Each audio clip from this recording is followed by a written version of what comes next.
Hello అండి, అందరికీ నమస్తే. ఈరోజు ఒక మంచి హల్వా చేసి చూపిస్తున్నాను. చాలా బాగుంటుంది. ఇక్కడ నాకు నచ్చిన డ్రై ఫ్రూట్స్ తీసుకున్నాను, నెయ్యిలో వేయించుకుంటున్నాను. బాదాం, కిస్మిస్, జీడిపప్పు, మీకు నచ్చిన డ్రై ఫ్రూట్స్ వేసుకోవచ్చు. ఇది వేయించుకుందాం బాగా. డ్రై ఫ్రూట్స్ వేయించి పక్కన పెట్టుకున్నాం. ఇప్పుడు నేను ఇందులో 1/2 కప్పు రవ్వ వేస్తున్నాను.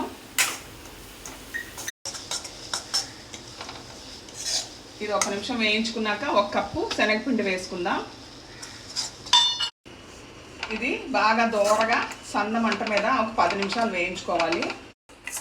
10 నిమిషాలు వేయించుకున్న తర్వాత మంచి సువాసన వస్తుంది. అప్పుడు 2 కప్పులు వేడి నీళ్ళు పోసుకుందాం.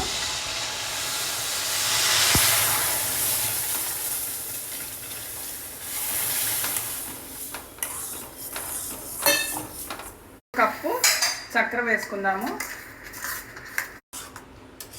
చక్కెర వేసిన తర్వాత బాగా దగ్గర అయ్యేలాగా ఉడకపెట్టుకుందాము. కొంచెం నెయ్యి వేసుకుందాము.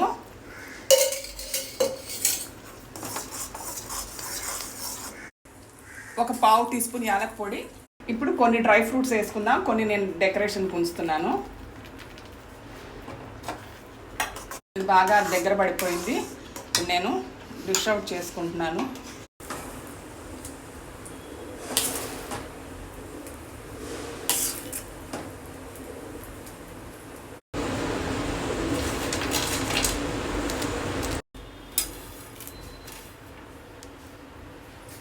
టేస్టీగా ఉండే హల్వా రెడీ అయిపోయిందండి.